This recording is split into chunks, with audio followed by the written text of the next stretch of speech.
नमस्कार दोस्तों, रंगमंच कहानियों का में आपका स्वागत है। तो कहानियों का सिलसिला शुरू करते हुए लीजिए आपके सामने प्रस्तुत है मुंशी प्रेमचंद्र की कहानी, जिसका शीर्षक है मर्यादा की वेदी। यदि आपको ये कहानी मेरी आवाज़ में पसंद आए तो आप मेरे चैनल को सब्सक्राइब करें,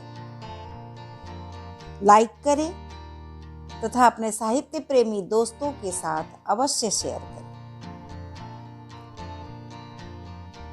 मुंशी प्रेमचंद्र की कहानी मर्यादा की वेदी।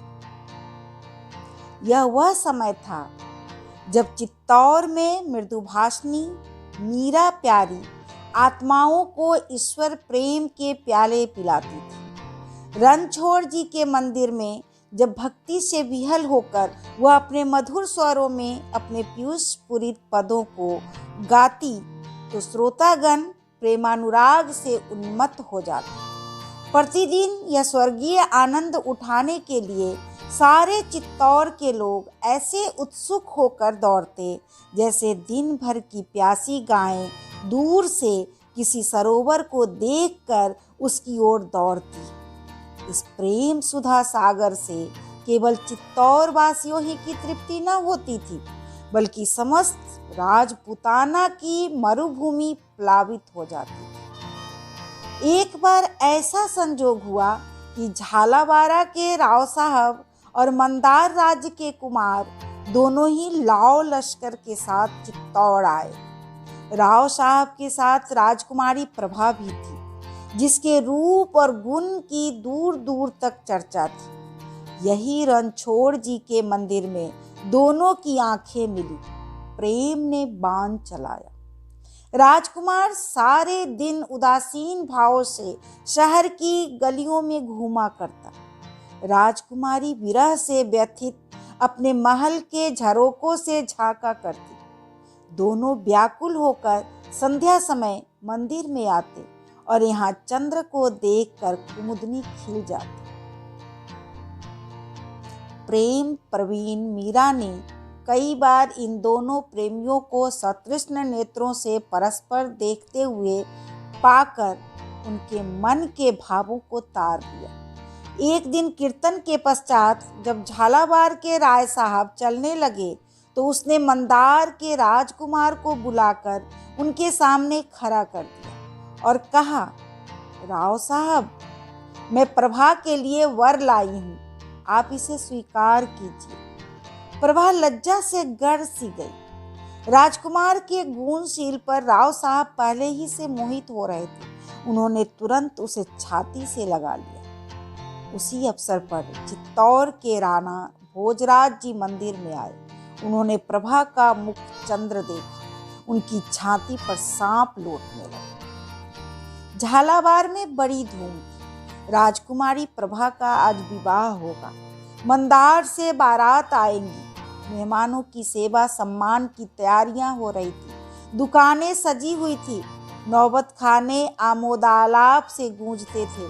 सड़कों पर सुगंधी छिड़की जाती थी। अट्टालिकाएं पुष्पलताओं से शोभायमान थी। पर जिसके लिए ये सब तैयारियां हो रही थी वह अपनी वाटिका के एक वृक्ष के नीचे उदास बैठी रो रही थी। रनिवास में डोमनियां आनंदोत्सव के गीत गा रही थी। कहीं सुंदरियों के भाव भाव थे, कहीं आभूषणों की चमक दमक, कहीं हास परिहास की बहार।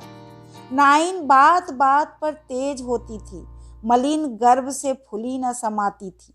धोबिन आंखें दिखाती थी। कुम्हारिन मटके के सदृश फुली हुई थी। मंडप के नीचे पुरोहित जी बात बात पर सुवर्ण मुद्राओं के लिए ठुनकते थे। रानी सिर के बाल खोले भूखी प्यासी चारों ओर दौड़ती थी। सबकी बौछारें दिल खोल कर हीरे जवाहिर लुटा रही थी। आज प्रभा का विवाह है। बड़े भाग्य से ऐसी बातें सुनने में आती है। सब के सब अपनी अपनी धुन में मस्त है। किसी को प्रभा की फिक्र नहीं है जो वृक्ष के नीचे अकेली बैठी रो रही है। एक रमणी ने आकर नाइन से कहा, बहुत बढ़ बढ़ कर बातें ना कर, कुछ राजकुमारी का भी ध्यान है, चल उनके बाल गूंथ। नाइन ने दांतों तले जीभ दबाई। दोनों प्रभा को ढूंढती हुई बाग में पहुंची। प्रभा ने उन्हें देखते ही आंसू पोंछ डाले। नाइन मोतियों से मांग भरने लगी और प्रभा सिर नीचा किए आंखों से मोती बरसाने लगी। रमणी ने सजल नेत्र होकर कहा, बहन, दिल इतना छोटा मत करो, मुंह मांगी मुराद पाकर इतनी उदास क्यों होती हो। प्रभा ने सहेली की ओर देखकर कहा, बहन, जाने क्यों दिल बैठा जाता है। सहेली ने छेड़ कर कहा, पिया मिलन की बेकली है। प्रभा उदासीन भाव से बोली, कोई मेरे मन में बैठा कर रहा है कि अब उनसे मुलाकात न हो। सहेली उनके केस संवार कर बोली, जैसे उषा काल से पहले कुछ अंधेरा हो जाता है, उसी प्रकार मिलाप के पहले प्रेमियों का मन अधीर हो जाता है। प्रभा बोली, नहीं बहन, यह बात नहीं, मुझे शकुन अच्छे नहीं दिखाई देते। आज दिन भर मेरी आंख फरकती रही, रात को मैंने बुरे स्वप्न देखे हैं। मुझे शंका होती है कि आज अवश्य कोई न कोई विघ्न पड़ने वाला है। तुम राजा भोजराज को जानती हो ना। संध्या हो गई, आकाश पर तारों के दीपक जले। झालावाड़ में बूढ़े जवान सभी लोग बारात की आगवानी के लिए तैयार हुए। मर्दों ने पांगे सवारी, शस्त्र साजे, युवतियां श्रृंगार कर गाती बजाती रनिवास की ओर चली। हजारों स्त्रियां छत पर बैठी बारात की राह देख रही थी। अचानक शोर मचा कि बारात आ गई। लोग संभल बैठे, नगारों पर चोटें पड़ने लगी, सलामियां दगने लगी। जवानों ने घोड़ों को एड़ लगाई। एक क्षण में सवारों की एक सेना राजभवन के सामने आकर खड़ी हो गई। लोगों को देखकर बड़ा आश्चर्य हुआ, क्योंकि यह मंदार की बारात नहीं थी, बल्कि राणा भोजराज की सेना थी। झालावाड़ वाले अभी विस्मित खड़े ही थे कि कुछ निश्चय न कर सके थे कि क्या करना चाहिए। इतने में चित्तौड़ वाले ने राजभवन को घेर लिया। अब झालावाड़ी भी सचेत हुए, संभल कर तलवारें खींच ली और आक्रमणकारियों पर टूट पड़े। राजा महल में घुस गया, रनिवास में भगदड़ मच गई। प्रभा 16 श्रृंगार किए सहेलियों के साथ बैठी थी। यह हलचल देखकर घबराई। इतने में राव साहब हाँफते हुए आए और बोले, बेटी प्रभा, राणा भोजराज ने हमारे महल को घेर लिया है। तुम चटपट ऊपर चली जाओ और द्वार को बंद कर लो। अगर हम क्षत्रिय हैं तो एक चित्तौरी भी यहाँ से जीता ना जाएगा। राव साहब बात भी पूरी न करने पाए थे कि राणा कई वीरों के साथ आ पहुँचे और बोले, चित्तौड़ वाले तो सिर कटाने के लिए आए ही हैं, पर यदि वे राजपूत हैं तो राजकुमारी को लेकर ही जाएंगे। वृद्ध राव साहब की आंखों से ज्वाला निकलने लगी। वे तलवार खींचकर राणा पर झपटे। उन्होंने वार बचा लिया और प्रभा से कहा, राजकुमारी, हमारे साथ चलोगी? प्रभा सिर झुकाए राणा के सामने आकर बोली, हाँ, चलूंगी। राव साहब को कई आदमियों ने पकड़ लिया था। वे तड़प कर बोले, प्रभा, तू राजपूत की कन्या है। प्रभा की आंखें सजल हो गई। बोली, राणा भी तो राजपूतों के कुलतिलक हैं। राव साहब ने क्रोध में आकर कहा, निर्लज्ज, कटार के नीचे पड़ा हुआ बलिदान का पशु जैसी दीन दृष्टि से देखता है, उसी भांति प्रभा ने राव साहब की ओर देखकर कहा, जिस झालावाड़ की गोद में पली हूँ, क्या उसे रक्त से रंगवा दूं? राव साहब ने क्रोध से कांप कर कहा, क्षत्रियों को रक्त इतना प्यारा नहीं होता, मर्यादा पर प्राण देना उनका धर्म है। तब प्रभा की आंखें लाल हो गई, चेहरा तमतमाने लगा। बोली, राजपूत कन्या अपने सतीत्व की रक्षा आप कर सकती है, इसके लिए रुधिर प्रवाह की आवश्यकता नहीं। पल भर में राणा ने प्रभा को गोद में उठा लिया। बिजली की भांति झपटकर बाहर निकले। उन्होंने उसे घोड़े पर बिठा लिया। आप सवार हो गए और घोड़े को उड़ा दिया। अन्य चितौड़ियों ने भी घोड़े की बागें मोड़ दी। उसके 100 जवान भूमि पर पड़े तड़प रहे थे, पर किसी ने तलवार न उठाई थी। रात को 10 बजे मंदार वाले भी पहुंचे, मगर यह शोक समाचार पाते ही लौट गए। मंदार कुमार निराशा से अचेत हो गए। जैसे रात को नदी का किनारा सुनसान हो जाता है, उसी तरह सारी रात झालावाड़ में सन्नाटा छाया रहा। चित्तौड़ के रंग महल में प्रभा उदास बैठी सामने के सुंदर पौधों की पत्तियां गिन रही थी। संध्या का समय था। रंग बिरंग की पक्षी वृक्षों पर बैठे कलरव कर रहे थे। इतने में राणा ने कमरे में प्रवेश किया। प्रभा उठकर खड़ी हो गई। राणा बोले, प्रभा, मैं तुम्हारा अपराधी हूँ। मैं बलपूर्वक तुम्हें माता पिता की गोद से छीन लाया, पर यदि मैं तुमसे कहूँ कि यह सब तुम्हारे प्रेम से विवश होकर मैंने किया, तो तुम मन में हंसोगी और कहोगी कि यह निराले अनूठे ढंग की प्रीति है। पर वास्तव में यही बात है। जब से मैंने रणछोड़ जी के मंदिर में तुमको देखा, तब से एक क्षण भी ऐसा नहीं बीता कि मैं तुम्हारी सुधि में विकल न रहा हूँ। तुम्हें अपनाने का अन्य कोई उपाय होता तो मैं कदापि इस पाशविक ढंग से काम न लेता। मैंने राव साहेब की सेवा में बारंबार संदेशे भेजे, पर उन्होंने हमेशा मेरी उपेक्षा की।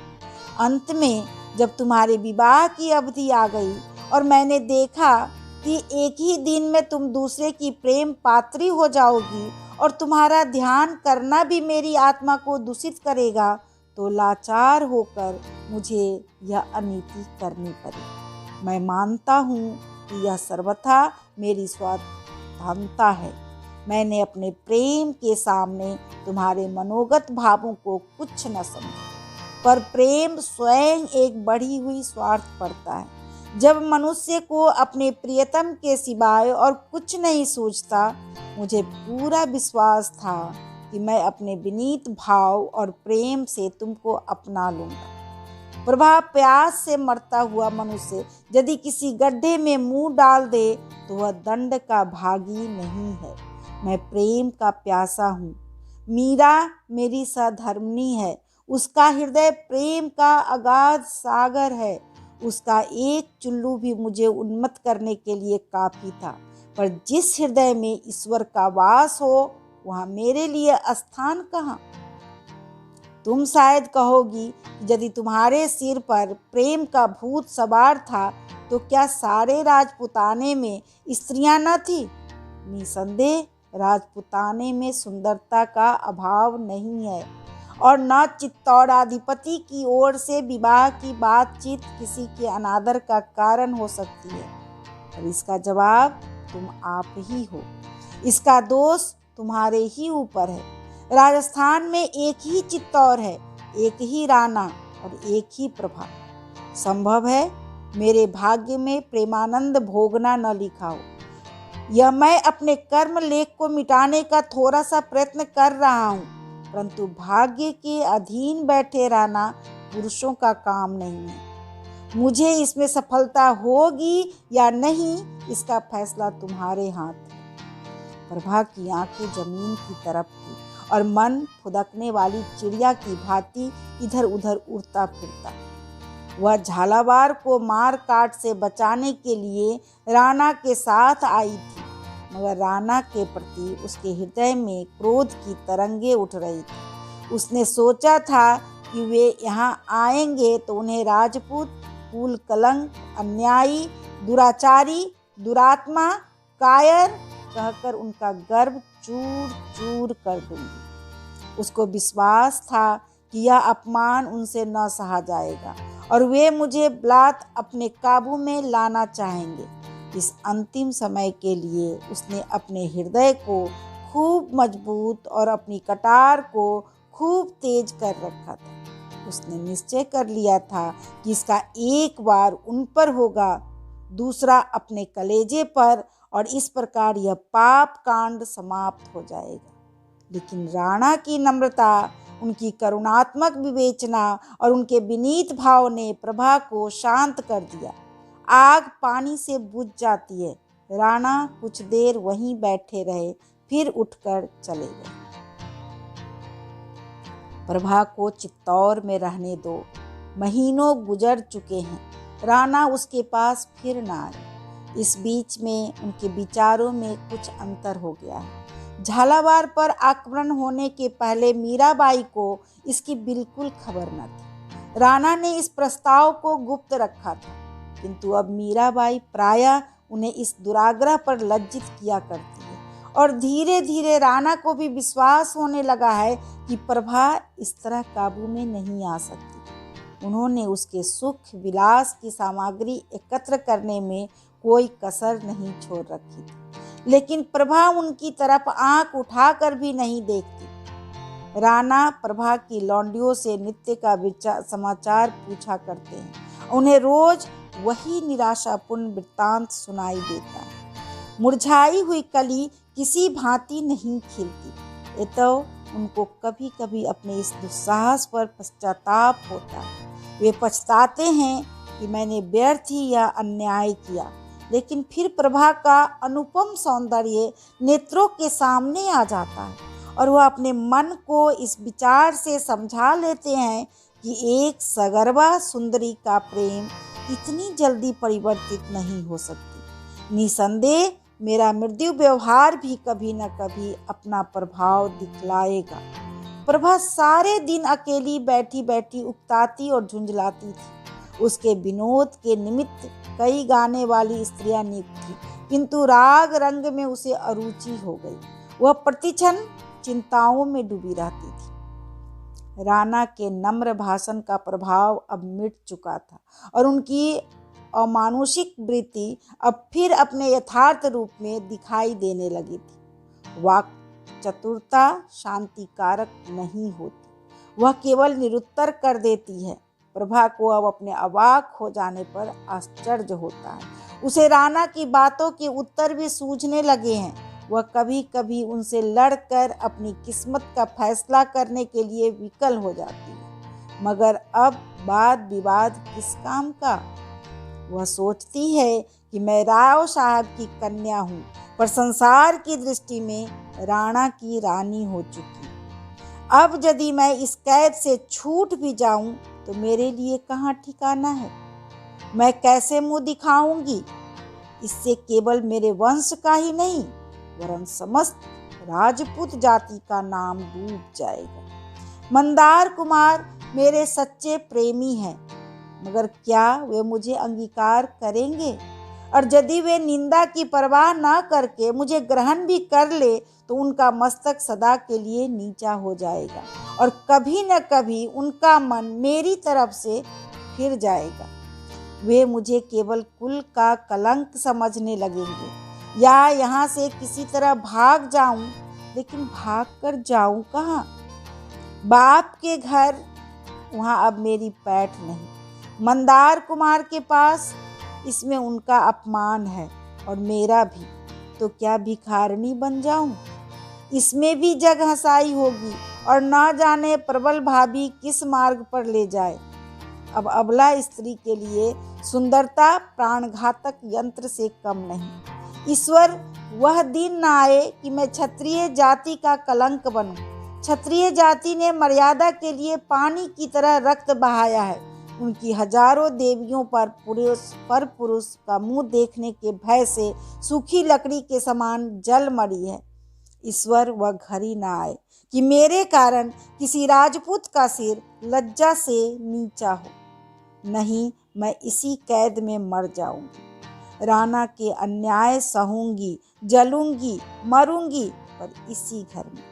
विवाह जिससे होना था हो चुका। हृदय में उसकी उपासना करूंगी, पर कंठ के बाहर उसका नाम न निकालूंगी। एक दिन झुंझलाकर उसने राणा को बुला भेजा। वे आए। उनका चेहरा उतरा था। वे कुछ चिंतित से थे। प्रभा कुछ कहना चाहती थी, पर उनकी सूरत देखकर उसे उन पर दया आ गई। उन्होंने उसे बात करने का अवसर न देकर स्वयं कहना शुरू किया, प्रभा, तुमने आज मुझे बुलाया है, यह मेरा सौभाग्य है। तुमने मेरी सुधि तो ली, मगर यह मत समझो कि मैं मृदु वाणी सुनने की आशा लेकर आया हूँ। नहीं, मैं जानता हूँ कि जिसके लिए तुमने मुझे बुलाया है, यह लो, तुम्हारा अपराधी तुम्हारे सामने खड़ा है। उसे जो दंड देना चाहो दो। मुझे अब तक आने का साहस न हुआ, इसका कारण यही दंड भय था। तुम छत्रनी हो और छत्रनियां क्षमा करना नहीं जानती।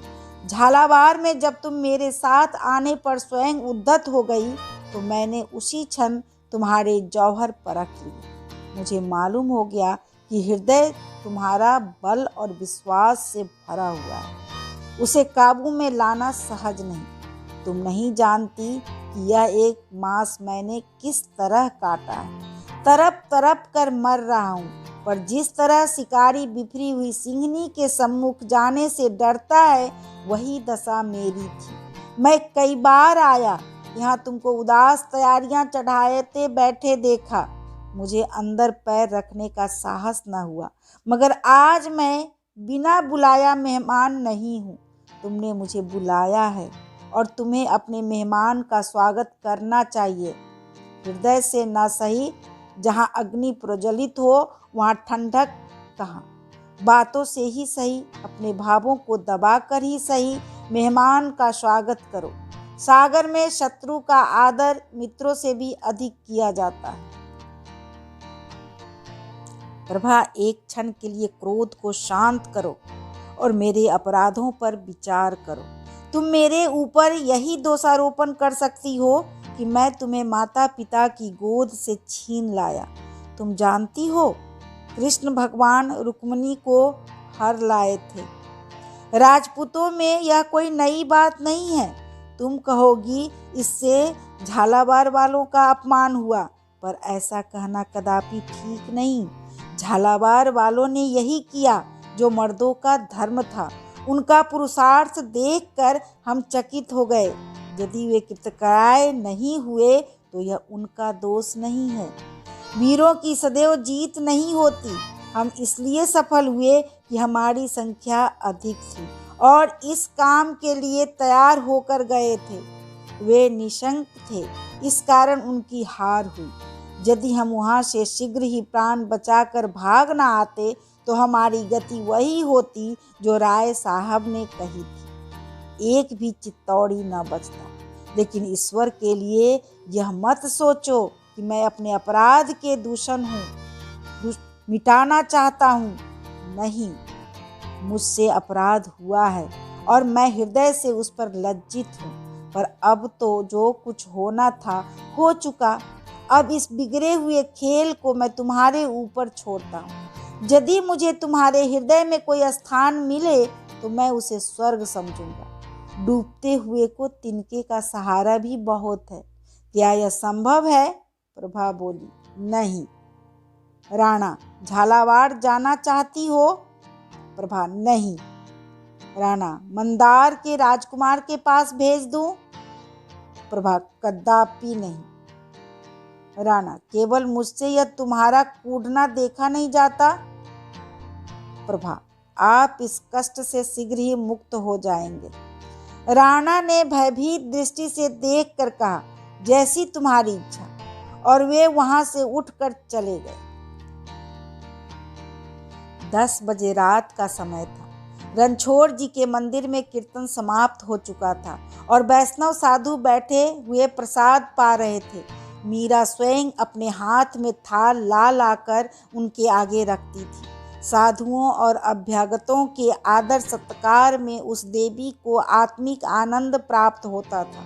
साधुगण जिस प्रेम से भोजन करते थे, उससे यह शंका होती थी कि स्वादपूर्ण वस्तुओं में कहीं भक्ति भजन से भी अधिक सुख तो नहीं है। यह सिद्ध हो चुका है कि ईश्वर की दी हुई वस्तुओं का सदुपयोग ही ईश्वरोपासना की मुख्य रीति है। इसलिए ये महात्मा लोग उपासना के ऐसे अवसरों को क्यों खोते हैं। वे कभी पेट पर हाथ फेरते और कभी आसन बदलते थे। मुंह से नहीं कहना मानी हुई बात है कि जैसी वस्तुओं का हम संयम करते हैं वैसा ही आत्मा बनती है। इसलिए वे महात्मागण घी और खोए से उदर को खूब भर रहे थे। पर उन्हीं में एक महात्मा ऐसे भी थे जो आंखें बंद किए ध्यान में मग्न थे, थाल की ओर ताकते भी न थे। इनका नाम प्रेमानंद था। ये आज ही आए थे। इनके चेहरे पर कांति झलकती थी। अन्य साधु खाकर बैठ गए, परंतु उन्होंने थाल छुआ भी नहीं। मीरा ने हाथ जोड़कर कहा, महाराज, आपने प्रसाद को छुआ भी नहीं। दासी से कोई अपराध तो नहीं हुआ? साधु, नहीं, इच्छा नहीं थी। मीरा, पर मेरी विनय आपको माननी पड़ेगी। साधु, मैं तुम्हारी आज्ञा का पालन करूंगा तो तुमको भी मेरी एक बात माननी होगी। मीरा, कहिए, क्या आज्ञा है? साधु, माननी पड़ेगी। मीरा, मानूंगी। साधु, वचन देती हो? मीरा, वचन देती हूँ, आप प्रसाद पाए। मीराबाई ने समझा था कि साधु कोई मंदिर बनवाने या कोई यज्ञ पूर्ण करा देने की याचना करेगा। ऐसी बातें नित्य प्रति हुआ ही करती थी और मीरा का सर्वस्व साधु सेवा के लिए अर्पित था। परंतु उसके लिए साधु ने ऐसी कोई याचना न की। वह मीरा के कानों के पास मुंह ले जाकर बोला, आज 2 घंटे के बाद राजभवन का चोर दरवाजा खोल देना। मीरा विस्मित होकर बोली, आप कौन हैं? साधु, मंदार का राजकुमार। मीरा ने राजकुमार को सिर से पांव तक देखा। नेत्रों में आदर की जगह घृणा थी। कहा, राजपूत यूं छल नहीं करते। राजकुमार, यह नियम उस अवस्था के लिए है जब दोनों पक्ष समान शक्ति रखते हो। मीरा, ऐसा नहीं हो सकता। राजकुमार, आपने वचन दिया है, उसका पालन करना होगा। मीरा, महाराज की आज्ञा के सामने मेरे वचन का कोई महत्व नहीं। राजकुमार, मैं यह कुछ नहीं जानता। यदि आपको अपने वचन की कुछ भी मर्यादा रखनी है तो उसे पूरा कीजिए। मीरा, सोचकर, महल में जाकर क्या करोगे? राजकुमार, नई रानी से 2 बातें। मीरा चिंता में विलीन हो गई। एक तरफ राणा की कड़ी आज्ञा थी और दूसरी तरफ अपना वचन और उसका पालन करने का परिणाम। कितनी ही पौराणिक घटनाएं उसके सामने आ रही थी। दशरथ ने वचन पालने के लिए अपने प्रिय पुत्र को वनवास दे दिया। मैं वचन दे चुकी हूँ, उसे पूरा करना मेरा परम धर्म है, लेकिन पति की आज्ञा को कैसे तोड़ूं? यदि उनकी आज्ञा के विरुद्ध करती हूँ तो लोक और परलोक दोनों बिगड़ते हैं। क्यों न उनसे स्पष्ट कह दूं? क्या वे मेरी यह प्रार्थना स्वीकार न करेंगे? मैंने आज तक उनसे कुछ नहीं मांगा, आज उनसे यह दान मांगूंगी। क्या वे मेरे वचन की मर्यादा की रक्षा न करेंगे? उनका हृदय इतना विशाल है, निसंदेह वे मुझ पर वचन तोड़ने का दोष न लगने देंगे। इस तरह मन में निश्चय करके वह बोली, कब खोल दूं? राजकुमार ने उछलकर कहा, आधी रात को। मीरा, मैं स्वयं तुम्हारे साथ चलूंगी। राजकुमार, क्यों? मीरा, तुमने मेरे साथ छल किया है, मुझे तुम्हारा विश्वास नहीं है। राजकुमार ने लज्जित होकर कहा, अच्छा तो आप द्वार पर खड़ी रहिएगा। मीरा, यदि फिर कोई दगा किया तो जान से हाथ धोना पड़ेगा। राजकुमार, मैं सब कुछ सहने के लिए तैयार हूं। मीरा यहाँ से राणा की सेवा में पहुंची। वे उसका बहुत आदर करते थे। वे खड़े हो गए। इस समय मीरा का आना एक असाधारण बात थी। उन्होंने पूछा, बाई जी, क्या आज्ञा है? मीरा, आपसे भिक्षा मांगने आई हूँ, निराश ना कीजिएगा। मैंने आज तक आपसे कोई विनती नहीं की, पर आज एक ब्रह्म फांस में फंस गई हूँ। इसमें से मुझे आप ही निकाल सकते हैं। मंदार के राजकुमार को तो आप जानते हैं? राणा: हाँ, अच्छी तरह। मीरा: आज उसने मुझे बड़ा धोखा दिया। एक वैष्णव महात्मा का रूप धारण कर रणछोड़ जी के मंदिर में आया और उसने छल करके मुझे वचन देने पर बाध्य किया। मेरा साहस नहीं होता कि उसकी कपट विनय आपसे कहूँ। राणा: प्रभा से मिला देने को तो कहा। मीरा: जी हाँ, उसका अभिप्राय यही है, लेकिन सवाल यह है कि मैं आधी रात को राजमहल का गुप्त द्वार खोल दूं। मैंने उसे बहुत समझाया, बहुत धमकाया, पर वह किसी भांति न माना। निदान विवश होकर जब मैंने कह दिया तब उसने प्रसाद पाया। अब मेरे वचन की लाज आपके हाथ है। आप चाहे उसे पूरा करके मेरा मान रखे, चाहे उसे तोड़ कर मेरा मन तोड़ दे। आप मेरे ऊपर जो कृपा दृष्टि रखते हैं, उसी के भरोसे मैंने वचन दिया। अब मुझे इस फंदे से उबारना आपका काम है। राणा कुछ देर सोच कर बोले, तुमने वचन दिया है, उसका पालन करना मेरा कर्तव्य है। तुम देवी हो, तुम्हारे वचन नहीं टल सकते। द्वार खोल दो, लेकिन यह उचित नहीं है कि वह अकेले प्रभा से मुलाकात करे। तुम स्वयं उसके साथ जाना, मेरी खातिर से इतना कष्ट उठाना। मुझे भय है कि वह उसकी जान लेने का इरादा करके न आया हो। ईर्ष्या में मनुष्य अंधा हो जाता है। बाई जी, मैं अपने हृदय की बात तुमसे कहता हूँ। मुझे प्रभा को हर लाने का अत्यंत शौक है। मैंने समझा था कि यहाँ रहते रहते वह हिल मिल जाएगी, किंतु वह अनुमान गलत निकला।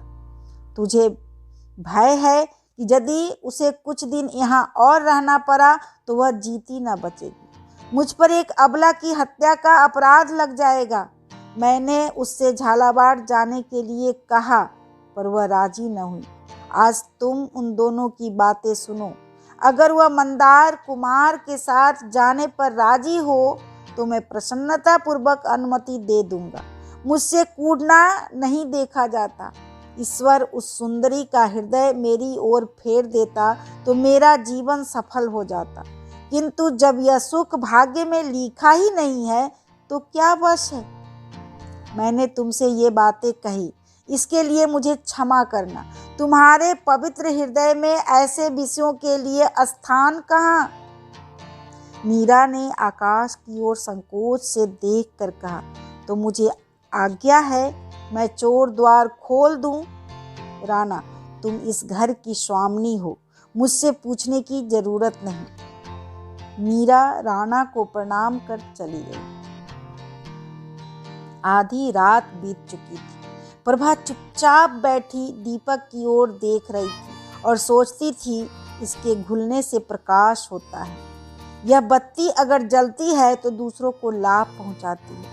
मेरे जलने से किसी को क्या लाभ? मैं क्यों घुलूं? मेरे जीने की जरूरत है। उसने फिर खिड़की से सिर निकालकर आकाश की तरफ देखा। काले पट पर उज्जवल तारे जगमगा रहे थे। प्रभा ने सोचा, मेरे अंधकारमय भाग्य में ये दीप्तिमान तारे कहाँ हैं? मेरे लिए जीवन के सुख कहाँ है? क्या रोने के लिए जीऊं? ऐसे जीने से क्या लाभ? और जीने में उपहास भी तो है। मेरे मन का हाल कौन जानता है? संसार मेरी निंदा करता होगा।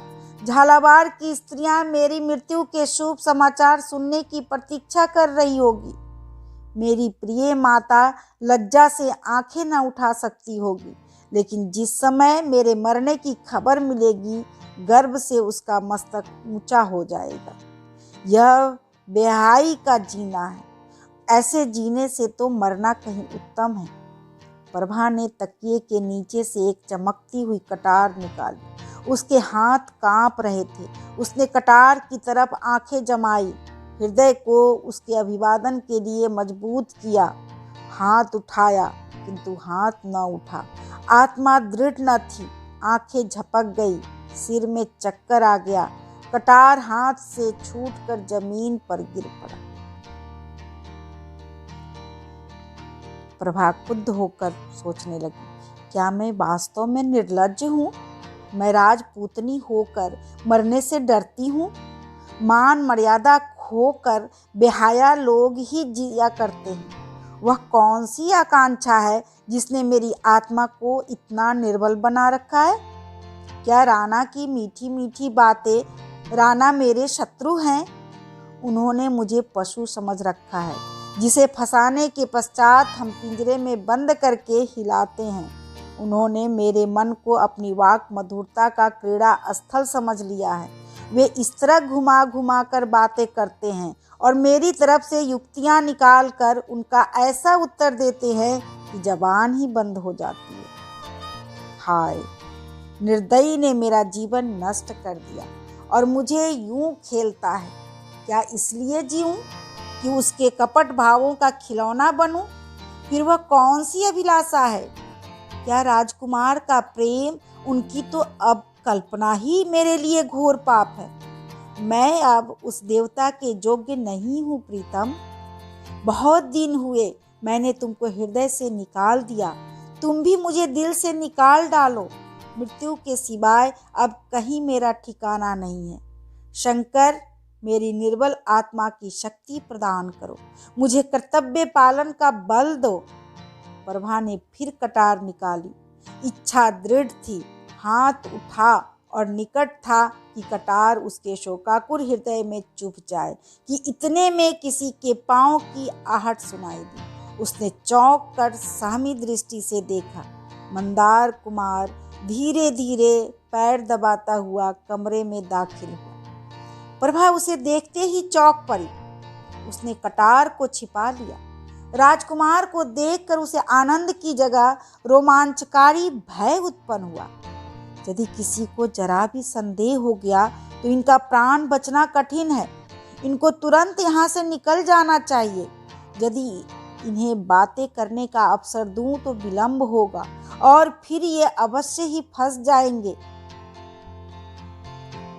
राणा इन्हें कदापि न छोड़ेंगे। ये विचार वायु और बिजली की तीव्रता के साथ उसके मस्तिष्क में दौड़े।